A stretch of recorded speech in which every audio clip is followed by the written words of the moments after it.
నమస్తే, welcome to Suman TV. నేను మీ హరిత. పూజలు చేస్తే మంచి జరుగుతుందా? పూజలు ఏ విధంగా చేయాలి? దీని గురించి లా ఆఫ్ అట్రాక్షన్ ఏం చెప్తుంది మాట్లాడదాం. స్టూడియోలో ఉన్నారు result oriented law of attraction coach విశ్వం విజయ్. విజయ్ గారు నమస్తే అండి. నమస్కారం. ఎవరి నమ్మకాలు వాళ్ళవి. దేవుళ్ళను ఒక్కోరు ఒక్కో విధంగా పూజిస్తారు, ఒక్కో మతంకి ఒక్కో దేవుడిని పూజిస్తారు, అంతేనా?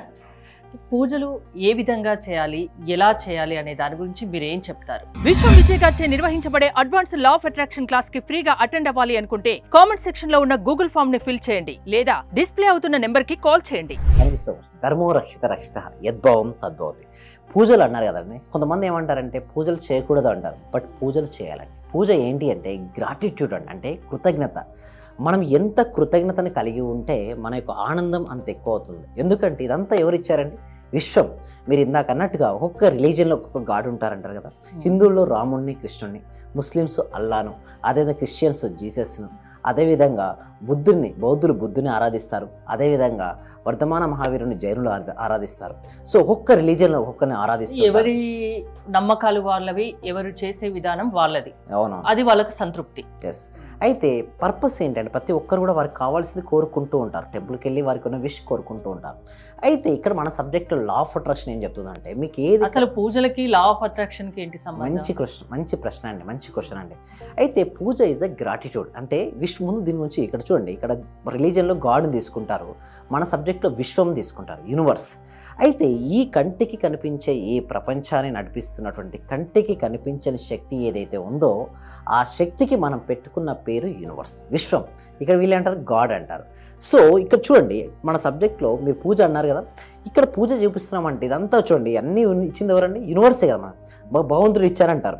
సో ఇక్కడ ఆ భగవంతుని మనం ఆరాధించాలా లేదా? చూడండి, మనకి ఇవన్నీ ఇచ్చారు. ఇచ్చినందుకు మనం ఏం చూపించగలం? నిండుగా కృతజ్ఞత చూపించగలుగుతాం. అంతెందుకు మనల్ని మనం కృతజ్ఞత చూపించుకోలేము అంటే, సపోజ్ ఇవంతా చూడండి, ఇక్కడ విశ్వం ఏంటి అంటే మన లోపల కూడా ఉంది అండి. అంతరాత్మ రూపంలో పరమాత్మ ఎక్కడో లేడు, మన లోపల ఉన్నటువంటి పరమాత్మకు ఓకే విశ్వం అని అంటాం. సో మనగా పూజలు చేసుకుంటామండి? చేసుకోలేం కదా. సో ఆ శక్తిని ఆ రూపంలో మనం కొలుస్తూ ఉంటాం. అందుకోసం చూడండి, దేవి నవరాత్రులు అన్నప్పుడు ఒక్కొక్క రోజున ఒకే దేవతకు ఒకరోజు సరస్వతి మాత అలంకరణ, ఇంకో రోజు వచ్చి లక్ష్మీమాత అలంకరణ, ఇలా చేస్తూ ఉంటారు. మీరు గమనించారా? సో ఎందుకు ఉన్నది ఒకటే శక్తి, ఆ శక్తినే మనం డిఫరెంట్గా ఏం చేస్తుంటాం? పూజిస్తూ ఉంటాం. సేమ్ అదే విధంగా మనం ఏ దేవునైనా సరే ఆరాధించేటప్పుడు పూర్తి కృతజ్ఞతతో మనసులో విశ్వం ఉంచుకొని ఆ విశ్వం చూడండి. ఇంకొకటి కూడా ఉందండి, నన్ను ఎవరెవరు ఏ రూపంలో కొలుస్తారో వారికి ఆయా రూపాల్లోనే దర్శనమిచ్చి వారి కోరికలు నేను తీరుస్తాను. గీతలో చెప్పబడింది, సాయి చరిత్రలో చెప్పబడింది, అదేవిధంగా గొప్ప గొప్ప గ్రంథాలలో కూడా వివరించబడింది. సో ఏ రూపమైనా ఓకే అండి. చూడండి, మనకేంటి అంటే డిఫరెంట్ రూపస్ మనం ఇచ్చుకుంటాం. నిజానికి భగవంతుడు ఒకటే. అందుకోసం చూడండి, భగవంతుడు ఒకటే అంటారు, సింగులర్ వర్డ్. అదేవిధంగా మన సబ్జెక్ట్లో విశ్వం లా ఆఫ్ అట్రాక్షన్ ఏం చెప్తుందంటే, మీరు ఎప్పుడైతే హృదయపూర్వకంగా ఓకే పూజిస్తారు, కృతజ్ఞత, మెయిన్ పూజించడం అంటే కృతజ్ఞత. మనం ఇచ్చి చూడండి, మనం నైవేద్యాలు ఇవన్నీ ఇచ్చుకోలేం కదండి. సో అందుకోసమే మనం ఏం చేస్తాం? హారతి గారు మనం ఇచ్చుకోలేం కదా.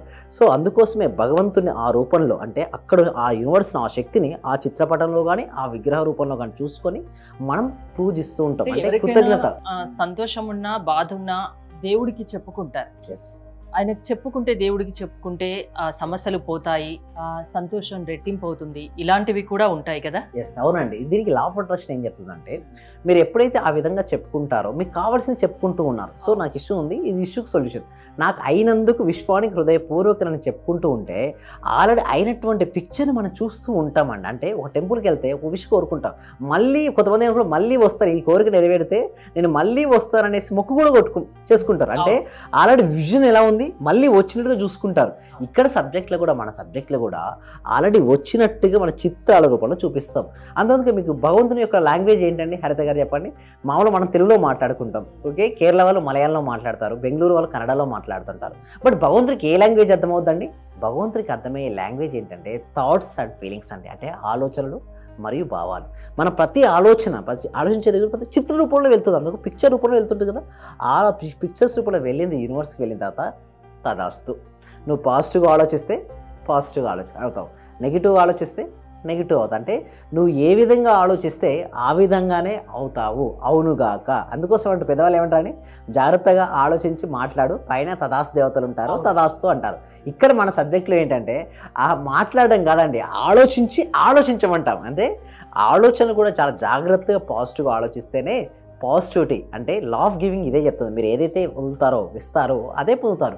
పాజిటివ్ని ఆలోచిస్తే పాజిటివ్ వస్తుంది, అదే నెగిటివ్ ఆలోచిస్తే నెగిటివ్ వస్తుందండి హరిత గారు. ముందు నేను పూజలు ఏ విధంగా చేయాలి అనేది కూడా అడిగాను, అంటే దీని గురించి ఏమైనా క్లారిటీ ఇస్తారా? ఏ విధంగా అంటే చూడండి, ఒకటి ప్రశాంతమైన మనస్సుతో మీరు చేయొచ్చండి. ఓకే, సో మీకు ఎలాగో ఎందుకు స్నానం చేస్తామంటే, స్నానం చేయడం వల్ల ఏముంది, బాహ్యంగా ఉన్నటువంటి మురికి అనేది వెళ్ళిపోతుంది. అందుకోసం పూజ చేసే ముందు ఏంటంటే బాహ్యంగా ఉన్నటువంటి మురికి వెళ్తుంది. అంటే ఇక్కడ మన సబ్జెక్ట్లో ఏంటంటే నెగిటివ్ ఎనర్జీని క్లెన్సింగ్ చేస్తుంటాం. ఓకే, వీలుంటే 2 to 3 స్పూన్స్ కల్లుపు ఉంటుంది కదండి, అది వేసి స్నానం చేయడం వల్ల నెగిటివ్ ఎనర్జీ వెళ్ళిపోతుంది. ఎందుకంటే నెగిటివ్ ఎనర్జీ ఉన్న తర్వాత మీరు చేస్తే ఏమవుతుందంటే అంత రిజల్ట్స్ రాదు. ముందు ఏదైనా సరే పూజ చేసేటప్పుడు కనుక నెగిటివ్ ఎనర్జీ రిమూవ్ చేసుకొని ప్రశాంతమైన మనసు, సానుకూలమైన ఆలోచనలు, ఆనందకరమైన భావాలతో చేయమంటారు. అంటే ప్రశాంతమైన మనసుతో కనుక మనం పూజిస్తే అది వర్కౌట్ అయ్యేది. ఒకవేళ మనసు అశాంతంగా ఉన్నప్పుడు అది వర్కౌట్ అవుతుంది, ఆ పూజ వల్ల ఫలితం అనేది రాదండి. నెక్స్ట్ పాజిటివ్ ఆలోచన, సానుకూలమైన ఆలోచనతో ఇవ్వాలి.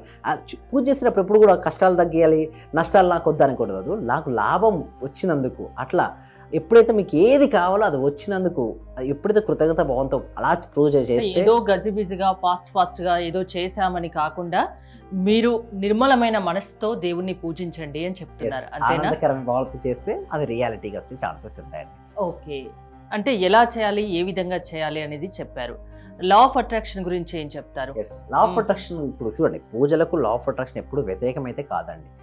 అయితే లా ఆఫ్ అట్రాక్షన్ పర్ఫెక్ట్గా అర్థం చేసుకుంటే మనం చూపించే కృతజ్ఞత అనేది చూడండి, గ్రాటిట్యూడ్ అంటారు. లా ఆఫ్ అట్రాక్షన్లో gratitude is the highest form of vibration. అంటే మనం ఎంత కృతజ్ఞతను కలిగి ఉంటే అంత ఆనందంగా ఉంటాం. సో సపోజ్ మీకు ఒక పెన్ ఇష్టం అండి, నేను ఇచ్చాను ఆ పెన్ మీకు, మీరు ఎంత హ్యాపీ ఫీల్ అవుతారో, చాలా హ్యాపీ ఫీల్ అవుతారు. ఆ హ్యాపీనెస్ ఎక్కడ ఉందండి? మీ లోపల ఉంది.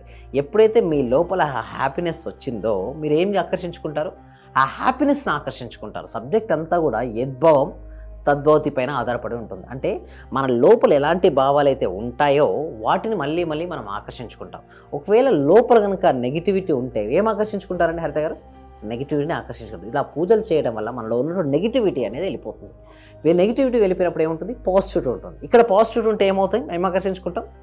పాజిటివిటీనే ఆకర్షించుకుంటాం. సో కొన్ని విషయాలు మనం మాట్లాడుకున్నాం, ఇంకా ఎక్కువ విషయాలు చెప్పాలంటే మీ క్లాసెస్ అటెండ్ అయితే మీరు చెప్తారు, అంతేనా? సో ఎలా అటెండ్ కావాలి, ఏ విధంగా? Thank you so much. అయితే అటెండ్ అవ్వాలనుకుంటే మాత్రం గూగుల్ ఫామ్ అనేది ఇవ్వడం జరిగిందండి. కామెంట్ సెక్షన్లో, డిస్క్రిప్షన్లో గూగుల్ ఫామ్ అనేది ఇవ్వడం జరిగింది. గూగుల్ ఫామ్ ఫిల్అప్ చేయడం ద్వారా మా టీం మెంబర్స్ వాళ్ళకి వాట్సాప్ గ్రూప్ లింక్ అనేది సెండ్ చేయడం జరుగుతుంది. వాళ్ళు వాట్సాప్ గ్రూప్లో జాయిన్ అయిన తర్వాత ఓకే, వాళ్ళకు ఇంట్లోనే ఉంటూ ఆన్లైన్లో జూమ్లో క్లాస్కి అటెండ్ అవ్వచ్చండి. ఓకే, ఎవ్రీ వీక్ క్లాస్ ఉంటుంది. ఈ క్లాస్ తర్వాత నచ్చిన తర్వాత వాళ్ళకి ఇంట్రెస్ట్ ఉంటే ఫర్దర్గా కూడా 6 days లైవ్ ప్రాక్టికల్ క్లాసెస్ ఉంటాయండి. అది చాలా ఇంపార్టెంట్. సో ఆ క్లాసెస్కి అటెండ్ అవ్వడానికి ముందు డెమో క్లాస్ వింటే ఏమవుతుందంటే గ్రిప్ సబ్జెక్ట్ అంటే అవగాహన వస్తుంది. తర్వాత ఆ 6 days కనుక అటెండ్ అవుతే వాళ్ళు ఉన్నటువంటి మనీ బ్లాక్స్ ఉంటాయండి. ఆ మనీ బ్లాక్స్ అన్నీ వెళ్ళిపోయి వాళ్ళ ఆరా ఉంటుంది, కానీ పాజిటివ్ ఆరా అనేది పెరుగుతూ ఉంటుంది. ఎప్పుడైతే ఏ మనిషి యొక్క పాజిటివ్ ఆరా ఎక్కువ అవుతుందో వాళ్ళు ఏదైనా సరే ఆకర్షించుకుంటారు. ఎలా ఆకర్షించుకోవచ్చు? దాన్ని ఆరోగ్యాన్నైనా, ఆనందాన్నైనా, ఐశ్వర్యానైనా, జాబునైనా, ఏ రంగంలో అయితే రాణించాలి అంటే వారి యొక్క ఎనర్జీ లెవెల్స్ పెంచుకోవాలి. ఎలా పెంచుకోవాలనేది ఆ క్లాస్లో ఎక్స్ప్లెయిన్ చేయడం అనేది జరుగుతుంది. మనం కోరుకున్నది మనకు దక్కాలంటే మీరు ఒకసారి లా ఆఫ్ అట్రాక్షన్ క్లాసెస్ వినండి, మీకే అర్థమవుతుంది. ఇంట్రెస్ట్ ఉన్న వాళ్ళు కాల్ చేయండి అని చెప్తారు, అంతేనా? థ్యాంక్ యూ విజయ్ గారు. మీరు కనుక విశ్వం విజయ్ గారి లా ఆఫ్ అట్రాక్షన్ క్లాసెస్ వినదలుచుకుంటే స్క్రీన్ పై స్క్రోల్ అవుతున్న నెంబర్స్ కాల్ చేసి కాంటాక్ట్ అవ్వండి. చూస్తూనే ఉండండి సుమన్ టీవీ. దగ్గరకు వచ్చిన తర్వాత నేను చాలా హ్యాపీగా ఉన్నాను sir. Thank you so much. ప్రతిరోజు మీ క్లాస్ వింటే చాలు అనుకున్నాను సార్. నేను నాకు రిజల్ట్ కంటే కూడా క్లాస్ వింటే చాలు, చాలా హ్యాపీ సార్. అసలు ఇంత మంచి గురువు గారు దొరికినందుకు ప్రత్యేకంగా అభినందనలు సార్, కృతజ్ఞతలు sir. Thank you so much. Thank you so much sir. నేను చాలా హ్యాపీగా ఉన్నా సార్. మా కోడలకు జాబ్ వచ్చింది సార్. 4 years నుండి వెయిట్ చేస్తున్నాం సార్. మేము మెడికల్ ఆఫీసర్ గా డైరెక్ట్ గా గెస్టెడ్ పోస్ట్ సార్. అది చాలా హ్యాపీ సార్. అలాగే సార్ నా ఆర్థిక బిల్లులు కూడా చాలా వరకు క్లియర్ అయినాయి సార్. నాకు బ్లాక్ పేపర్ ప్రతి సండే, ప్రతి అమావాస్య చేస్తున్నాను సార్. నేను రెగ్యులర్ గా చేస్తున్నాను సార్. నేను చాలా హ్యాపీగా ఉన్నాను సార్. మీ క్లాస్ నేను కంటిన్యూ చేస్తాను సార్. నేను ప్రతి క్షణము ప్రతిరోజు ఎప్పుడు హ్యాపీగానే ఉంటున్నాను సార్. అలాగే మా ఫ్యామిలీ మెంబర్స్ అందరు నేను హ్యాపీగా ఉంచుతున్నాను సార్. వాడు ఏం మాట్లాడినా నెగిటివ్ ఏం మాట్లాడకుండా చేస్తున్నాను సార్. పాజిటివ్ మాట్లాడటానికి నేను వాళ్ళకు చెప్తున్నాను సార్, ఇలా మాట్లాడాలి, ఇలా ఉండాలి, మా సార్ చెప్పారు, ఇలా అని ప్రతిసారి నేను మిమ్మల్ని గుర్తు చేసుకుంటూ ఉంటాను సార్. నేను మిమ్మల్ని